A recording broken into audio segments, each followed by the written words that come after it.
So one of the reasons that I think you're so well positioned to be, on the ANDYS team is because you're very creative. So I'd love to spend a bit of time talking about some of your inspiration and what are some of the themes that you like to see in the ANDYS. But let's start a little ways back. So from what I understand, you studied art for a BFA. Yeah, I went to Alfred University. Okay. And like it's a program where I got the luxury of not being like I'm a painter or I'm a this or I'm a sculptor, so I got to do everything and like I think I'd prefer to be like a master of none kind of thing. Sure. Where it's like I like to get my hands dirty because like where I'm like you're like okay we'll put you with the painters, but I'm like no, but I want to see what the sculpture kids are doing, I want to see what the digital, and I also like I'm like I want to be an engineer, no, but I also want to be like a computer science, so that's why I also I think you noticed, I think we had like a little bit of code conversation. So I did do a little bit computer science, but then I would get too mixed in with the like visual aspects of it, of like the CSS code, and I'd be like, okay, but how can I make this visually better? So I think like in general, visual anything can take on any form, just like as long as I get to play in that realm, like the visual part. Okay, cool. And so for the Bachelor of Fine Arts, the BFA program, so you had to do a thesis. Yeah. So I got to see a little bit of your work through that. So yeah, tell me a little bit about what were some of the themes you explored for your senior thesis in college. Mm-hmm. So it was called Am I Allowed? And that kind of like, do you ever ask yourself, like, in what kind of moments have you ever asked, am I allowed?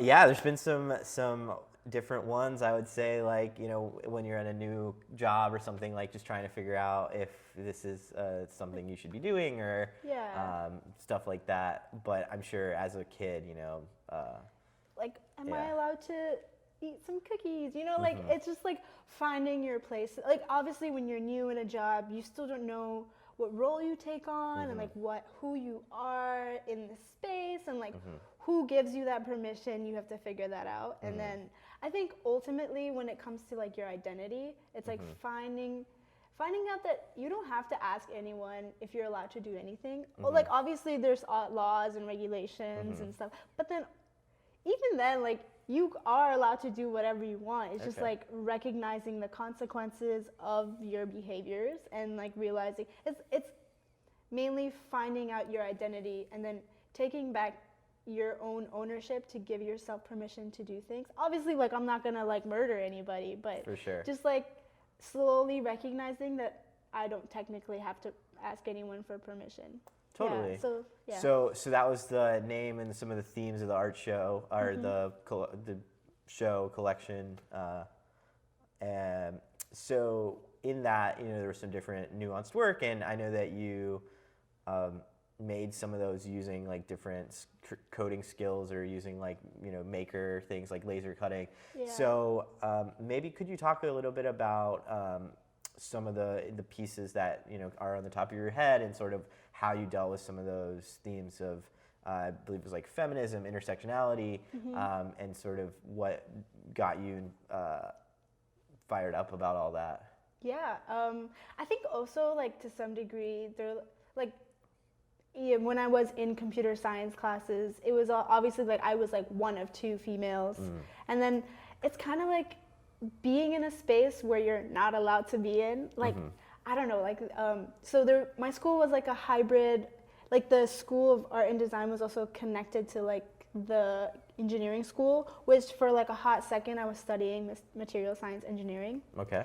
But obviously there's not many females in that, but I think I was like, I love math, but I was like, no. But I didn't also want to ask for too much permission and get into the nitty gritty. Just wanted to do things like CNC machining.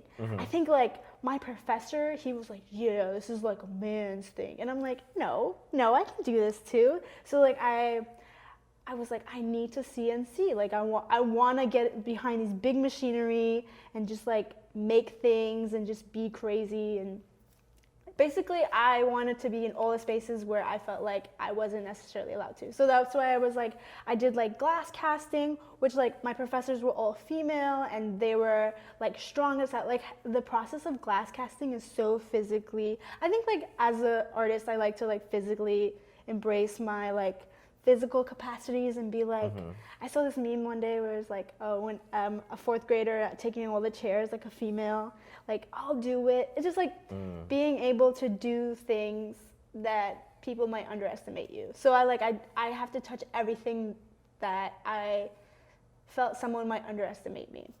Yeah. Do you feel like that's present in your, does that inform your work as the coordinator for the ANDYS and seeing all this creative work, like whether it's like recognizing that in some of the submissions or, you know, like just thinking about the Underdog, like do you feel like those qualities that you carry as an artist are reflected in like your day-to-day right now, or?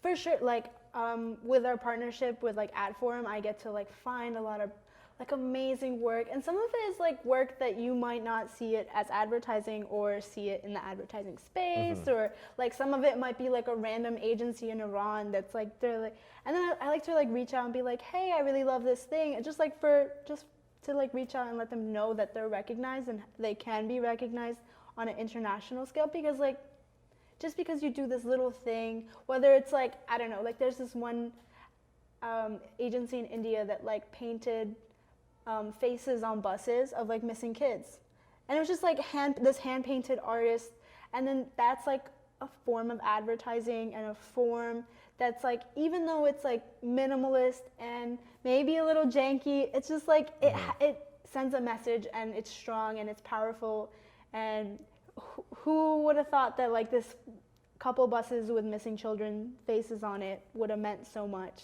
But yeah, just like recognizing the underdogs and putting them, elevating them and telling them that, yeah, your work is important. And I think that like, I think encouragement or like a pat on the back gives you the energy to continue going. Whether, I mean, obviously they don't need it because they're going to do what they do anyways, but it just helps. Yeah, encouragement always helps. Support always helps. Nice. Yeah.